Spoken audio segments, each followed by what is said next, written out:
Amandla, the high power, Archangel Raziel. Amandla makhulu. Mlaleli, esimene sakho sokuthola umsebenzi sebhizinisi sezezimali. Angithi usunawo umdonso wemali, uthathe ugeze ngawo and command Archangel Raziel power. Konke lokhu ukwenza ngo-11 ebusuku ubone amandla kamoya e-Archangel Raziel esebenzelana nomdonso wemali. Sithinte ku 063 689 8922. Shintsha impilo yakho namhlanje ngomdonso wemali namandla ka-Archangel Raziel.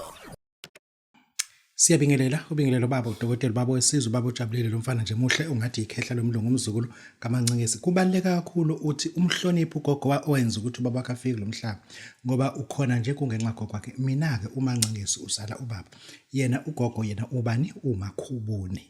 Asibonke siyabonga. Nina besilo nina bakaphunga nomakhepha ngihleli nomzukulu kamakhubuni kanye nomancingisi selokhu sibamba kancane nje profile yoze Dokotela sikhuluma indaba enkulu namhlanje impelesi yemali bazobuza kuyashadwa yini singakaphenduli abahlala nje babukele i-channel egcineni soke sichaze kahle namhlanje Dokotela asikhuluma nani abadala Babu Dokotela elderly people are responsible for the poverty kubantu abasha most of the time. Can you share your thoughts kule topic? Umuntu omusha ofuna umsebenzi akuqala silungise spelling. Sikuvume futhi lokho obvious ufuna uqashwa umuntu omdala. Definitely. Ufuna uqashwa umuntu omdala. Lo mfana wakho ona 22 years usumenzele license wamazele PDP usengashayelele vese unayo ke imoto ekhaya uyakwazi ukujive usengakwazi ukushayela itekisi ekaba le taxi driver yaba bomdala yeah lengane yakhe eshaya ithile kule supermarket enkulu kake kaba ama CEO zonke amakhehla lezi kwazi meaning that abantu abadala we got a strong evidence now ukuthi ibona abanesandla esiqinile ekutheni intsha ingaqasheki intsha futhi ingathola amathuba omsebenzi. Reason why it is job reservation. Uthi uma uqasha usibanibani njoba umzukulu wakho enza unyaka ogcina tertiary uzosebenzaphi which means lo muntu angamqashi because I'm reserving a job for umzukulu wami not for ingane yami. Meaning that umuntu oqualified eligible ukuthi angaqasheka akaqasheki because le ndoda la ayifuna ukuthi kwenzeke lokho. In an same proven point ukuthi wherever indoda noma umuntu omdala efuna ukuba rich he or she will manipulate more youth wise compared to anyone. Any call center that you know kusetshenziswa intsha kuphela. Uma ufika njena uthi una 48 una 52 una 60 una experience engaka yaka telecommunication abakudingi. Telepathy marketing abakudingi. Bafuna to abuse intsha. Engisho ukuthi we as adult people we must take a blame ukuthi kuko konke okwenziwayo even ukhongolo usuhleli njengamanje and igazi eliningi lachithekayo kwakwelentsha kwangelona abantu badala abantu ababeshiswa ngamathayi kwangabantu abadala beshiswa intsha and then same intsha iyasetshenziswa kuyo yonke into mesevala lokho mesekudliwe platini kufuneka iqualification yabo kade isetshenziswa intsha bengafuna iqualification engisho ukuthi mfana kuphela. Ngizama ukuthi lento intsha afuna nazo distance ezintweni ebona ukuthi la I'm being used because ngingomuntu omusha njenga nami ngoba Dokotela there are people who are friends of me because of what they benefit. If bengenalo into abazobenefita they will never call me. Ngine proof yalokho nawe ke umuntu omusha bekisisa ukusetshenziswa kwakho njengomuntu omusha ukuthi lo mfundisi uthi ufuna uqala ibandla ngentsha ufuna intsha because ufuna abantu abazomculela ekhwayeni ufuna ocameraman ufuna ama-marshal ufuna amakhagadi mase kuba abantu abadala abangaphakathi abazonikela imali enkulu mase thina sidlale irally okugada labantu abazonikela and then we are notice ukuthi most of the time they use youth to climb the corporate ladder. Yes Yona ibambe isistep is umuntu omusha your time is now ukuthi bukusisa ukuthi you are not being used or you are not subjected ukuthi omunye umuntu abe rich at your own expense ngenxa izithupha ungasakwazi ukuthola umsebenzi because une criminal record. Babu Dokotela bayisizojabula mfana umhlehla khehla ngisiyabona. Siyabakhuluma Dokotela. I-red money oil ayi red fat Dokotela yabona vapha red fat manje. Sikhuluma nge-red money oil Dokotela ne back to the sender. Lento uzofika sichaze it's a fairground. I-red money oil ayenzi lutho ayilaphi lutho. Uma unecala ikusiza but idila nabantu bemali. Ingamafutha emali wathatha ngo-2,000 rand uzowasebenzisa but ngezinto ezithize esuke zikhona empilweni yakho uyadinga ukuthi izinto eziwenza ukuthi wabaphuwa wazodinga i-red money oil zibuyisele emuva gquma get back to the sender. I-back to the sender mase kunika-ke kunamafutha akhona.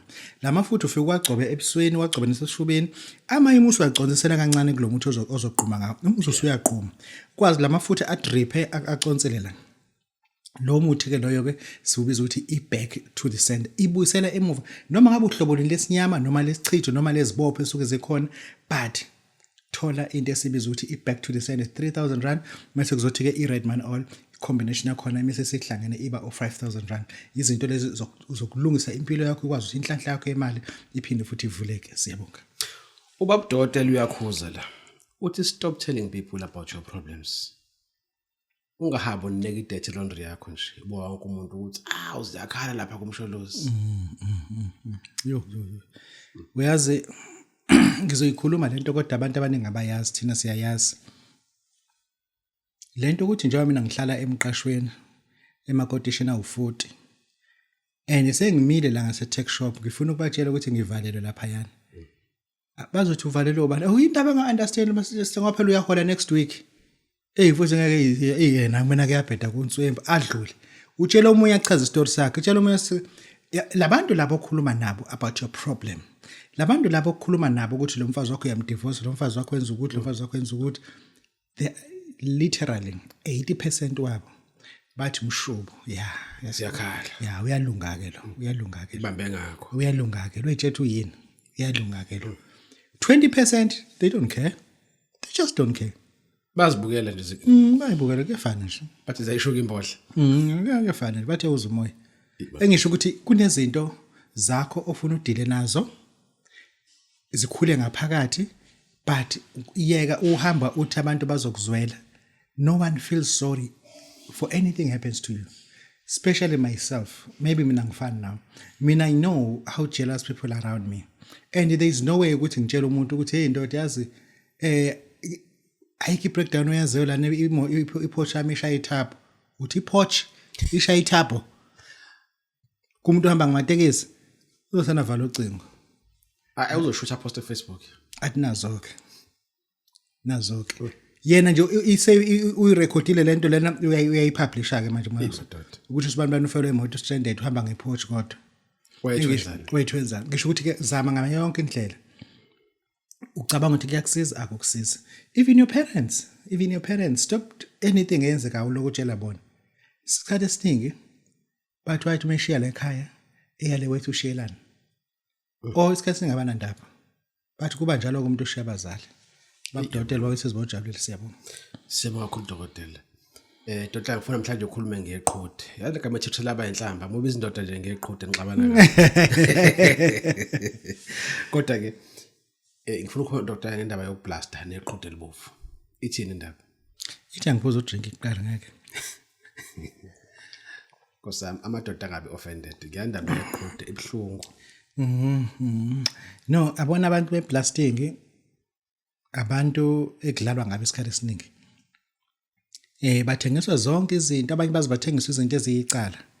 Babu Dokotela yini eyicala bathengiswa i-red mercury.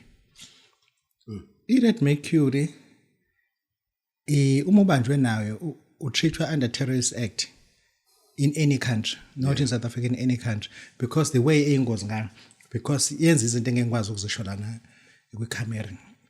Abantu beblasting ngitholele iqhuthe elibovu. Mina ngizobe sengikunika indwangu 1 2 3 4 5 emhlophe ebovu emnyama mase uthi lezi ezokuthuka ngizisho ngibalekela ipatent ingalahleki. Mase ke uyahamba uya ethunini le thuna leli ngizokutshela ukuthi uzofika wenze njani ethunini. Mase ufaka lento uma usuyifakile uma usuyalinda ukuthi meke kwaqhuma lezi zinto lezo oyitshale la iyaqala into ekufakile imali.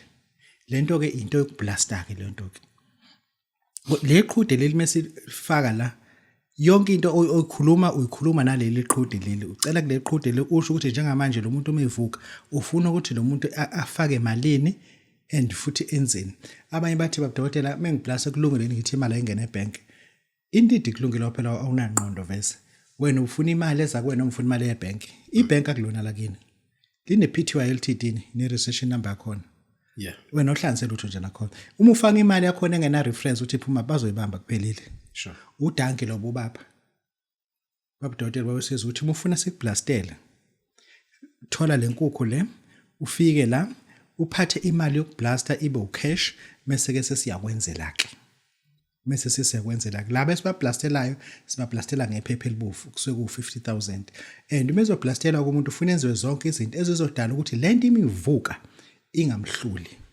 intombazana nomunye kade evuse lento le yokublast ithe imifike kuyena ubethuke into eyisimanga ngathi babudokotela mina ngaze ibonte nje ngithi wena phela uyifunile uthi buzile ukuthi ufunani uthi wena wathi awufuna imali ngathi mina ke wena ukuthi kodwa uthi akusafika ukuthiwa ngabusuku ngathi mina hey indaba yakho ungayifunda zani madalo ingane blasting siyeza ngo50,000 preferable uze iucash iqhude ngifuna ulithenge la eThekwini ngoba ngifunde umsangano ngithengele eThekwini ngoba mina ngifuna iqhude nemzwezwe leli seze yagoba leli nenkani ya baba dokotela bawesizibojabule siyabonga siyabakho udokotela ake sizame ukuthola uTG kuyatholakala le ndoda le mhlambe angazi mhlambe lele manje hayi ukuthi amathayi labo sho ubheka icela ubheka icela nesibini awusanibopha amathayi ngempela wabopha mfethu azothola ibail angani bazoshakwa life sentence hayi azothola asalende ibail ngoba bona sibindi kakhulu ibopha ngisho ithayi manje hey akadlali ayi ngeke lo baba ngeke mina sengemsabela bopha ngempela babheka icela yini umuntu owuvela sisukela ithayi nje libopha elidala futhi nje icabanga ubopha ithayi uyalitshela you got the right to remain silent anything say it to be used against you athi uyatshela ukuthi impandla wazi ukukhulumisa sela kancane bophe namatshe awukabopha ngisho ibhamu cabanga nje siyabingelela ubingelela baba udokotela baba wesizwe baba ujabulile ngicela umkhulumise nobaba uqwabe dokotela sethola kakhulu yena ukhuluma impela yebo mkhulu dokotela khapha kakhulu sibonga kakhulu dokotela sibonga namandla akho sibonga nokuthi abantu bakhe basizakala kakhulu ngento esiyikhulumayo la kuba dokotela TV yebo baba bathi-ke dokotela ngiworried nginenkinga futhi engidona ngicela usibukise yona namhlanje usichaze yona namhlanje ukuthi ikanjani singayimisa kanjani singayenza njani most of us esingabantu siyahamba siye ema-universities sifunde ngenhloso yokuthi sizokwazi ukuthi sisebenze sibe nemali ngoba inhloso kusuke kuyileyo yebo mkhulu abanye emakhaya bayathandazelwa ukuthi bamba uthola umsebenzi bawuthola umsebenzi kukikizo ekhaya ukuthi athola ukuthi useyasebenza asebenze umuntu hayi umuntu impela yambona ukuthi uhepe uyasebenza ajabule ukuthi namhlanje iholide angiye emsebenzini ngizohlala endlini athi omunye hayi angikafuna lo msebenzi sengikhathele sengenza nje imali but dokotela into eqasipho manje ukuthi kham usuku lokhola okungaba ukuthi umuntu ohole iwages noma isalary kungaba ngeviki kungaba ngenyanga but usuku lokhola dokotela lifika umuntu eselilindile 1 2 lafika usuku lokhola dokotela leyo mali iphele ezandleni engayazi nokuthi yenzeni nokuthi leyo mali iqhamuke kanjani nokuthi kwenzeke kanjani ayisekho imali iphele ezandleni dokotela kwenziwa yidokotela ukuthi imali yomuholo womuntu imali iphele umuntu angayithinti imali iphele umuntu esasaqala ukuthi nokuthi ayisekho dokotela ngabe lento leyo inkampani esisebenza kuzona esisebenzelayo ezinkulu ziyaskema dokotela ngale yokuhola ngale le payday exciters ngabantu thina ngabe ayisona yini scam dokotela ngempela umuntu uyitextile because siyahlangana sijabule singabantu ukuthi hey phela come payday but yafika payday umuntu sebheke futhi payday ilandelayo but kusewumhla ka29 26 30 ashana ne5 but umuntu uyakhala uhole izolo kanti uhole izolo kodwa bathi ukufuna imali namhlanje ngeke usayithola uyabona dokotela abanye babakucuse ukuthi ngiyakhala ngo12 ngiyakhipha yonke ngoba angifuni ihlale ngiyakhala nje ngo12 ngiyakhipha yonke yabo dokotela ithile le njengenkampani nokuhola kwethu ngabe le ndaba ye-payday ngabe le ndaba ye-wages ngabe le ndaba ye-salary ayisona into ke le-scam yini kumele ngenze kumuntu yini njengoyiqaphele umuntu ukuze ngikwazi ukuphila impilo engcono impilo emnandi impilo engiyifisayo ngale kwale-payday ngale kwale-wages ngale kwale-salary dokotela kanti-ke lokho into zokuchaza ukuthi ithinte ye-payday ithinte ye-salary ithinte ye-wages yami ngabe sene-scam yenkampani nabantu kanjani dokotela isidingo sichazela ukuthi ithinte khona e-payday dokotela ingenze njani ukuthi kube right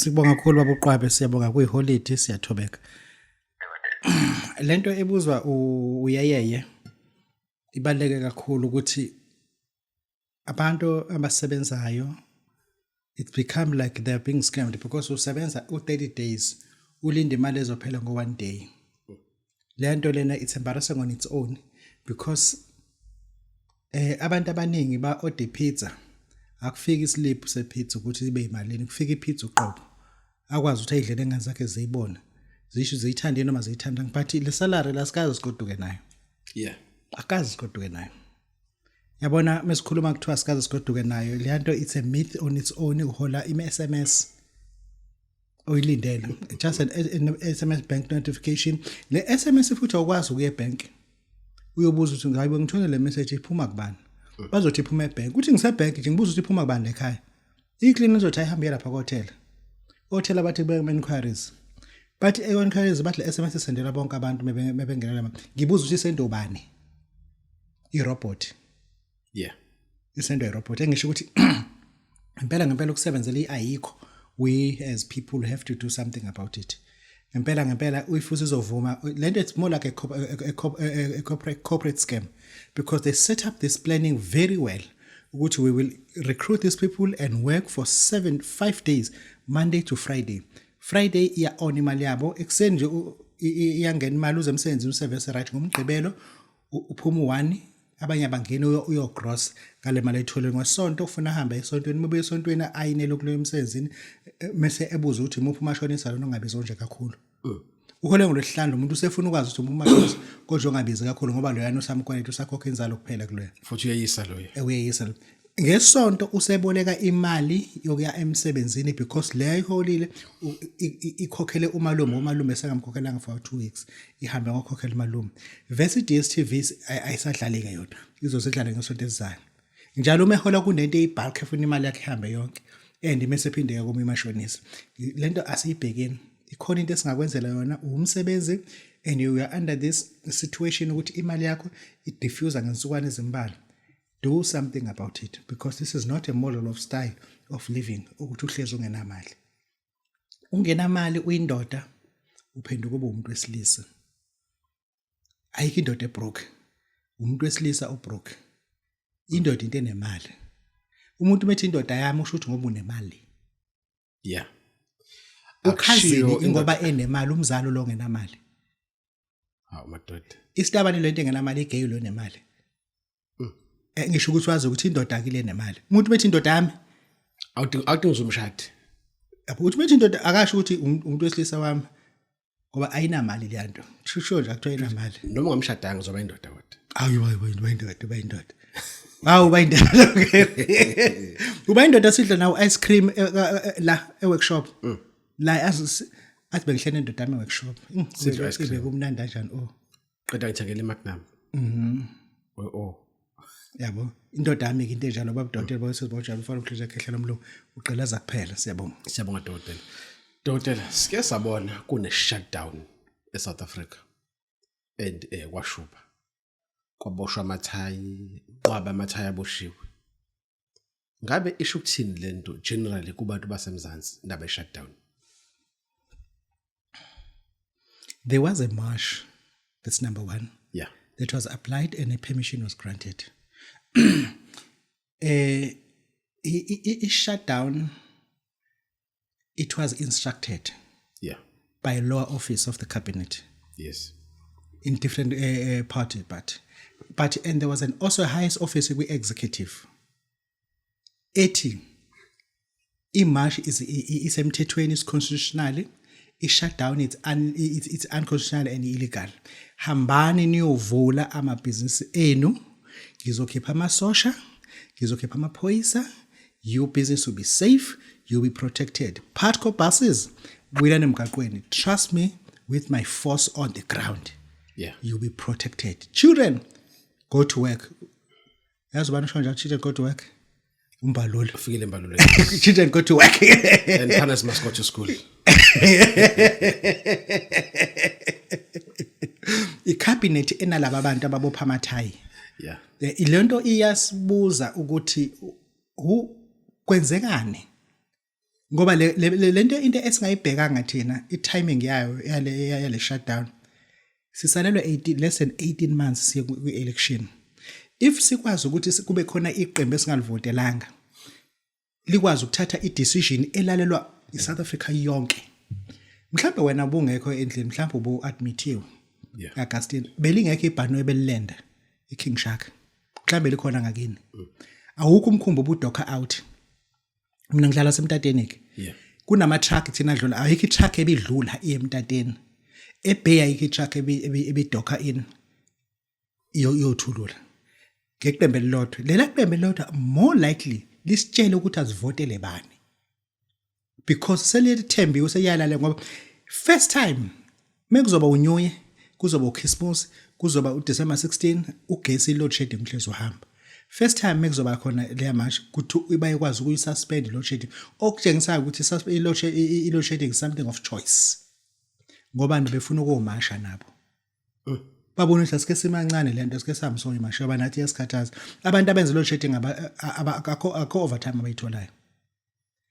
Engisho ukuthi le nto ngempela idiverta kakhulu iyasibuza ukuthi if ngempela iEFF uma webese khona Joel as a head of the party ephinda futhi ethi now uvotelani leli qembu ngezizathu sokuthi sakwenza ukuthi ngoba into ezokwenzeka that I know kusasa upresident uzobe so president kusasa sizobe sibuka ku TV ilo shedding izobe ku stage 2 because of lokho akwenzekanga votelani mina in order ukuthi nikubone kwenzeka lokho I will forcefully stop load shedding ngoba ngempela abantu bebevotela iANC izoqhubeka load shedding uzoqhubeka u17 abo president and bebevotele iEFF because sikwazile ukubatshela ukuthi abenzeni and abantu bebekwenzile lokho bazothi goodbye ku load shedding, simple as that.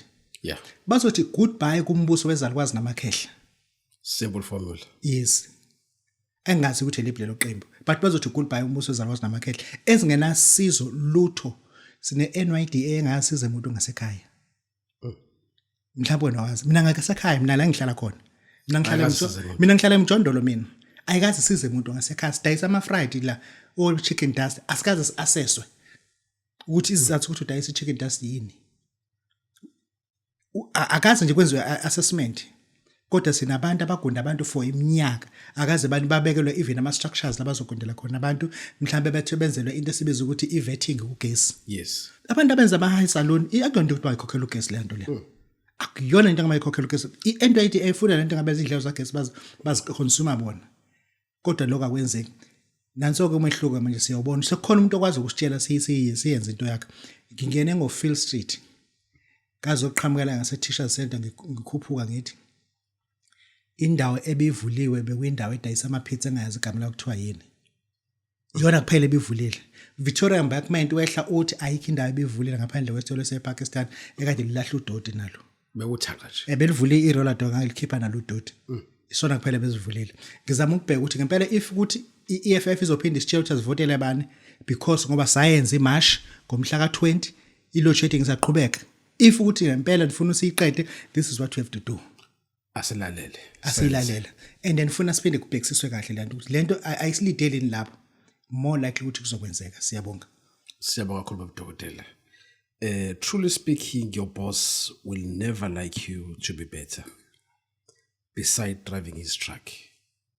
Kusho uBabu Dokotela about ama bosses. Kunendawo la eThekwini kuthiwa ise Elangeni Hotel. Elangeni Hotel is ekudla olwandle lapha. Kunendawo la kudla kwakhona ibuffet. I-expensive ungayi expensive. Iboss yakho njoba uyicleaner idla lapha. But mina ngase kubone lapha ninga question the princess what are you doing here? what are you doing? You know how expensive it is here. Because iyazi akaholele le mali engakuletha la. Umkhwena wakhe yamazi ukuthi uyisecurity enkampanini edumile. Yeah. There's no way ukuthi nina ngabo mhla 13 ningafoda lento because wena ugudi uphethe imopo. Ugudi wena uphethe imopo udumisa umshini wakhe usebenza leyo nto. Iboss yakhe ayikufuna ubona ukuthi ukuphumelela. And wenele wena ulapha ya etrucking ulele etrucking njengodiesel. Ilonto ekufana. Ukuthi wena uhola u20,000 etrucking kodwa ngomhla ka11 mase kufice eOyster Box. Khona indawo kuthiwa Oyster Box googlisha manje uthi nje Oyster Box Hotel in KZN. I-breakfast yakhona u500 rand. Just breakfast. I-breakfast hayi ukulala. For umuntu oyedwa. Umuntu oyedwa. Iboss yakho ikubone lapha ngisasa izofika ixosha. Kuthi undlala. You are stealing from the company and spend the money there. You definitely steal. Abacabanga ukuthi kunento wena ongayithatha ikusize ikulethele imali. Ngoba abantu siyabazi sibanika izinto zokuphila. Ngoba awuyitshela boss yakho uzothatha amadoda edlamasi. Awuyitshela boss yakho uthatha amadoda asemgedeni. Into sesiqala zenzeka. Awuyitshela boss yakho uthatha ibhande lesekhasini. Awuyitshela yonke lo. Kodwa iboss yakho ayikufiseli lutho oluhle. And now wena lokuzama ukuba uzenza ukuba ngcwele lapha kwakhe. Yena andaba nalonto yena. As long as you attend on time. Waqeda ngesikhathi ama overtime angakukhokheli athi le overtime yakho la uzoyibamba insuku zakho ze holiday Uzoba i-time off. Babu Dokotela babesiza bawujabule siyabonga Siyakuzwa Babu Dokotela, siyakuzwa. Nabo kushaya amazwi alumelayo kodwa kona kezwakala. Dokotela sesivala. Ngifisa ukukhuluma ngempelesi yemali. Noma nje usasofaka nezithako zayo. Siza ukuthi thini le ndaba. Babu Dokotela ubaba ongumelaphi wendabuko. I-formulation is part of our business. I-concoction is part of it. But sibuka isimo sabantu beya ephasikeni bengenalutho. Kunabantu manje kufuze ukuthi bagodwe beyephasika. Uyazi bazokwenza kanjani? Bazoqhweba bahlale lemqashweni. Mebehamba la bazoshukiya ke noma vese uhleze khona. Akaba kanayo imali. Sikhiphe impelesi yemali for that particular purpose. Kunabantu manje abasebenza ko Grahamstown. Abazi bazokwenza njani. Khona abantu abahlephula amagrebhisi manje Stellenbosch. Ngephasika bazobehlele kwi-compound lento ethi inkompolo. Yes. Sikhiphe impelesi amafutha emali for people like that. Kunomuntu manje ohlele trucking uyayibuka le video. Iyandandazela intandane lapha. Uyayibuka le cargo le. Ayibuka invoice ithi 820. Kodwa ngephasika kagodoki uzobenza overtime eyeBotswana. Ngobani imali akanayo. Ngenyanga lo muntu leyana udeliver u15 million. Yena phinda hola u20,000. La abantu bayidinga ngempelesi. Uyidinga impelesi because we have come to an understanding so le mali oyisebenza as a teacher usuzowavuka iBP uhlele ekhaya uyise live ka 2 years because uncama ukuyidla le mali uhlele ekhaya kodwa uxakeke ungayi emsebenzini as a teacher. Sikunike lethuba ukuthi thatha nanku impelesi. Abantu aba understand labantu abasebenza kwiRDO abasebenza underground emayini ukuthi ukuwa kwamatshe asuke ngena fault amatshe. Kusuke ngena isizimithikile. Suke ngazamza umhlaba. Izinto ezenziwa abathakathi ekhaya. Wena wedwa emgodini uzobona inkukhu. Uthi yababuza bethi abayiboni kodwa kusase utshela zowa. Liwe impelesi uyazi ukuthi usutshelwe ngempelesi emali ngabe uthatha impelesi usenza impelesi uphume lapha emgodini uyodla imali nawe. Babu Dokotela babesizwa bawujabulele khumula le Vestex indawo security. Ucabanga ngenye into. Siyabonga. Dokotela asivale mbukele ekhaya sizobonana. Qhubeka usupport channel and subscribe. Sibonga kakhulu obonga Babu Dokotela babesizwa bawujabulele lindane kunizo ukuthi imali emuzothi azivotele bani ngonyaka ozayo ngoba lo esinaye manje uhluleka kulungisa indaba lo shedding. Siyabonga. Thank you very much. Impilo ilula kakhulu uma wazi imfihlo yayo. Imfihlo yayo i-commanding honey. Ihuju olukhotha njalo ngo2 am eintata. Ukhulume ubize konke okufunayo esontweni lakho, emsebenzini, kuma relationship akho, emshadweni wakho. I-commanding honey ingakwenzela izimanga. Yenza ukuthi konke okufisayo kwenzeke ngendlela ofisa ngayo. Sithinde namhlanje eEl Shaddai Herbal Shop, Matches Arcade, Eagle Building, West Street, eThekwini. Noma ungishayele ku 082-459-1816 noma ku 063-689-8922. Ungayithola ngo 2,000 rand kuphela. I-commanding honey imfihlo yempilo.